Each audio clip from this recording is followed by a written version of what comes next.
My bridesmaid wore white to my wedding and called it her signature color. I said, wear what you want. Then I quietly told her husband what she had been doing, and that white dress was the only thing she had left. Brooke had been my best friend since 9th grade, which is the only reason she made the bridal party at all. For 15 years, she had a talent for turning other people's moments into her own. She announced her engagement during the toast at my sister's graduation dinner. She turned up in a tiara at a christening and beamed for photos that were not hers. 2 weeks before my wedding, she called to tell me about the dress. I found the most gorgeous white gown. White is my signature color. You know that about me. I set down my coffee. Brooke, white, to my wedding. Oh my god, relax. Nobody is going to mistake a bridesmaid for the bride. You'll have a veil and a whole train. Don't turn into a bridezilla over one little color. I told her plainly that it would hurt to see her in white on the one day that was supposed to be mine. She told me I was being possessive over a color I did not even own. When I floated even a pale blush, she gasped like I had asked her to arrive in a trash bag. I am not squeezing into some sad pastel so you can feel like the only pretty one. Friends support each other's vibe. She breezed straight into talk of the bachelorette weekend. I had 100 other fires burning that month. Fighting her felt like one more. Wear what you want, I said. She lit up like I had handed her a trophy. On the day itself, Brooke swept in wearing a floor-length white gown with a slit up the thigh, and her hair styled like she was the one walking the aisle. She floated through the reception gathering compliments like party favors. She wedged herself into the middle of every family portrait and lifted her chin for every camera. During the toasts, she stood without being asked and told a long winding story about herself that mentioned me exactly twice. When the bouquet went up, she shoved past 2 actual single women to pull it out of the air,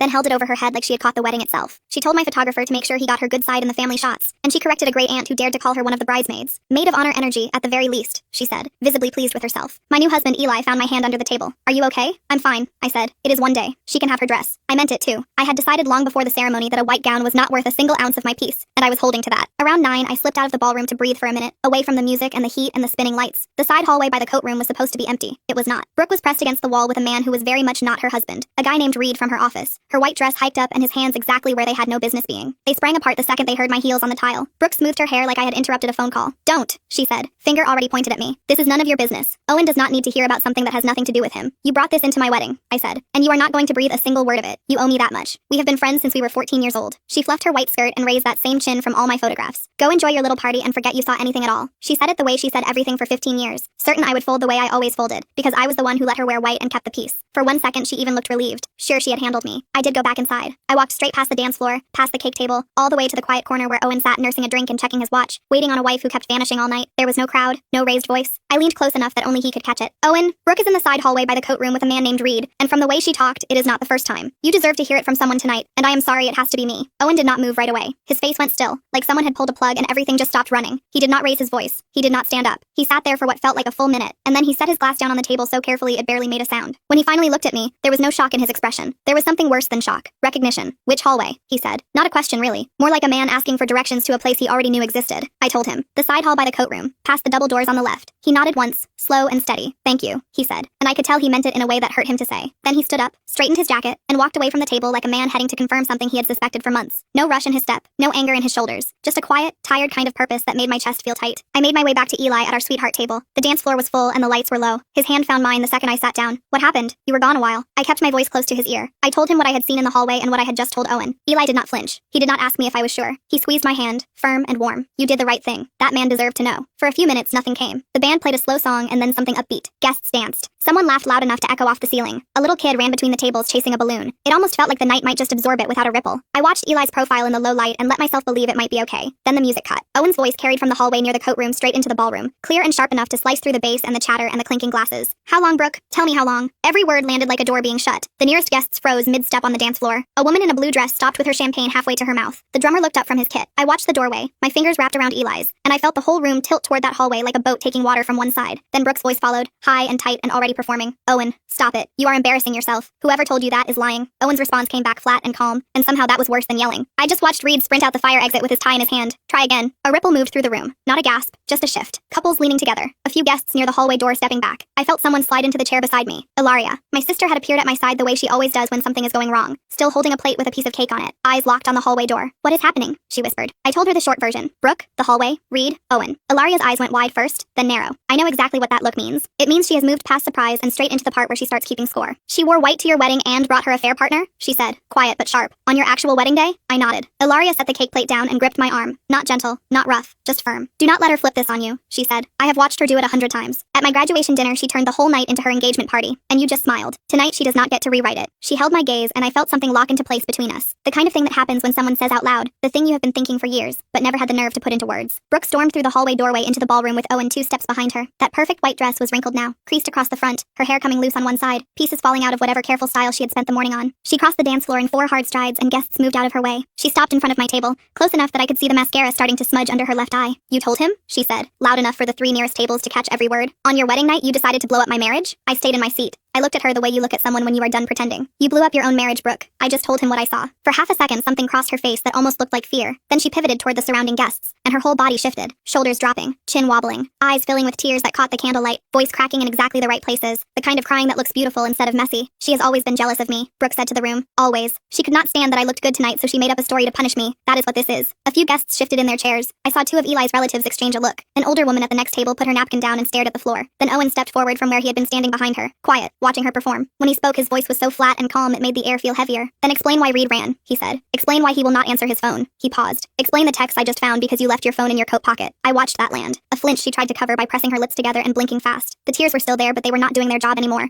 because Owen was standing right behind her with facts, and the room could feel the difference between a woman who was hurt and a woman who was caught. Brooke found a new target. She walked straight to our sweetheart table and put both hands on the edge and leaned toward Eli. Her voice shifted, softer now, concerned, like a friend doing him a favor. Eli, you need to talk to your wife. She is trying to destroy a 15-year friendship over a dress. She has been obsessing over my outfit all night instead of enjoying her own wedding. Does that seem normal to you? She tilted her head the way she does when she wants someone to feel sorry for her. I felt my stomach tighten because this was the move she had pulled 100 times, getting to me through the people I loved, so I would doubt myself. Eli looked at her with a calm, steady expression, like he was watching someone try to pick a lock with the wrong key. My wife told Owen the truth because it was the right thing to do, he said. If you want to talk about what is normal, maybe start with why you brought another man to someone else's wedding. Her mouth opened and nothing came out. Something cracked in her expression, not the pretty performed kind of cracking she had been doing for the crowd, but something real and ugly underneath, the look of someone who has run out of people to manipulate in a room full of witnesses. Her composure broke for the first time all night, and she grabbed my arm hard, fingers digging into the skin above my elbow, and pulled me toward the bathroom hallway. We need to talk. Alone. Right now. Part of me wanted to pull free and stay at my table with my husband, but a bigger part wanted this finished. Done with it. Done with her. Done with 15 years of swallowing things that tasted bad. So I followed. The bathroom was small and bright, one of those single rooms with a lock on the door. Brooke closed it and flipped the latch. The second that door shut, the tears stopped, just like that. Her face went dry and still, her eyes went hard, and her voice dropped to something cold and flat I had never heard from her before in 15 years. Take it back, she said. Go out there and tell Owen you were confused. Tell him you saw someone else. I looked at her in that wrinkled white dress under the harsh bathroom light. No crowd to perform for, and I said no. Simply. Once. I did not look away. No. She leaned in close enough that I could smell her perfume and the champagne on her breath. Remember junior year? She said. Remember what you told me about your mom? The thing nobody else knows? She let the words sit between us, heavy and sharp. I knew exactly what she was talking about. I had told her that thing on a night when I was 16 and scared, and she was the only person I trusted.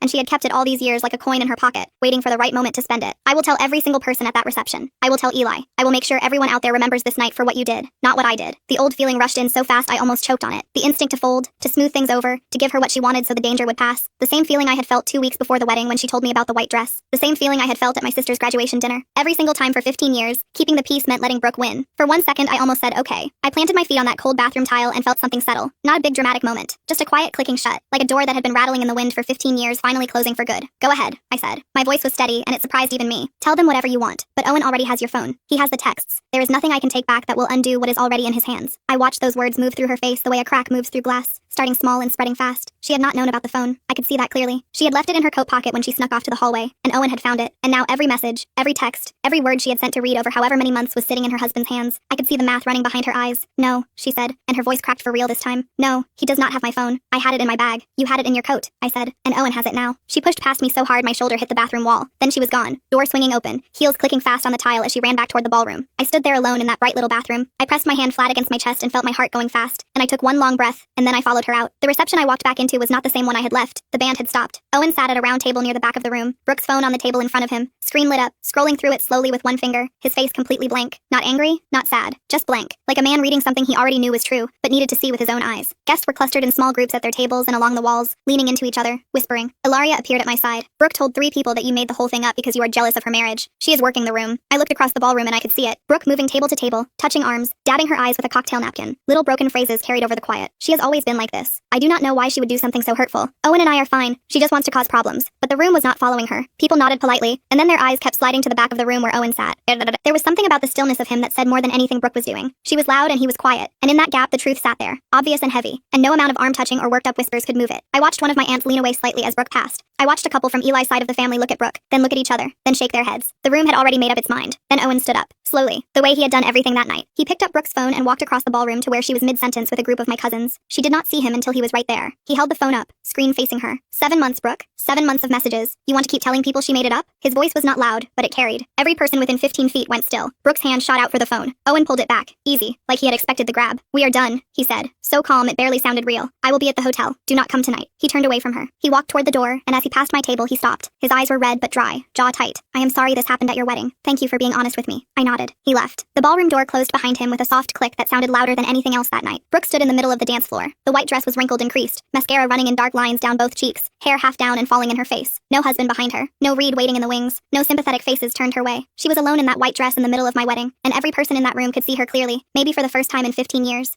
She looked at me from across the empty dance floor. Her voice was smaller now, stripped of everything but the edge. You ruined everything. 15 years and you threw it away over nothing. I waited for the anger to hit, or the satisfaction, or some big rush of feeling to match the size of what had just happened. It did not come. What I felt instead was something I had not expected. Just exhaustion. A deep, bone-level tiredness. Like I had been carrying something heavy for a very long time, and had finally set it down. Brooke was not done. She walked to the band setup at the edge of the stage, picked up a microphone from its stand, and tapped it twice with her finger. The speakers squealed, that sharp feedback sound that cuts through everything, and every single head in the room turned toward her. She stood there in that ruined white dress under the reception lights, mascara streaked, chin lifted exactly the way she had lifted it in every photo she had stolen all night. I just want to say something, she said, and her voice came through the speakers shaking, caught somewhere between rage and tears. I have been best friends with the bride since we were 14, and tonight, on her wedding night, she decided to destroy my life because she could not handle me wearing a white dress. She stopped. She paused the way she always paused after saying something she thought was powerful, waiting for the room to rush in and agree, waiting for the gasps and the sympathy and the arms reaching out to comfort her. It did not come. The room was silent. Not awkward silent, not confused silent, just still. Like every person in that ballroom had already heard enough and seen enough, and there was nothing left for Brooke to sell them. Ilaria stepped forward. My sister moved out from the cluster of guests near our table and stood where everyone could see her, and when she spoke, her voice was clear and steady and loud enough that it needed no microphone. Brooke, you announced your engagement at my graduation dinner. You wore a tiara to a christening. You wore white to my sister's wedding. And you brought the man you have been cheating with as your +1 tonight. She let each sentence land on its own, one after another, like stones being placed on a scale. Nobody here is confused about who ruined what. A low murmur moved through the guests. I watched heads nod, small and quiet. The kind of nod people give when someone finally says out loud the thing they have been thinking all night. I looked around the room at people I had known my whole life, and watched them look at Brooke. Not the way they had looked at her all evening, with polite smiles and compliments about the dress. The way you look at someone when a picture you could never quite make sense of suddenly comes into focus, and what you see is not what you thought it was. Brooke's hand dropped from the microphone. She looked around the room one more time, table by table, looking for one friendly face, one small crack in the wall. Reed was gone, out the fire exit an hour ago. Owen was gone, heading to a hotel room she was not welcome in. The room was full of people who had just heard her own husband confirm 7 months of lies while she stood there crying about a dress. Brooke set the microphone down on the edge of the stage. She reached down, picked up the hem of her white dress with both hands, and walked out of the ballroom without another word. Her heels clicked on the floor and the sound got quieter and quieter until it was gone. Nobody followed her. The band started up a few minutes later, something slow and quiet. Eli stood from our table and held out his hand. Come on. He pulled me onto the dance floor and wrapped both arms around me tight. This is still our night, he said close to my ear. It always was. We danced. Guests returned to their seats. Someone laughed loud enough that I could hear it over the music. The little kid with the balloon ran past us again. The night stitched itself back together the way nights do when the worst part is over, and people remember why they came in the first place. Later I stepped outside under the string lights on the patio. Ilaria appeared with a glass of champagne and handed it over without a word. 3 weeks later, Owen filed for divorce. I heard about it on a Tuesday. Ilaria texted me 2 words and I read them and put my phone down.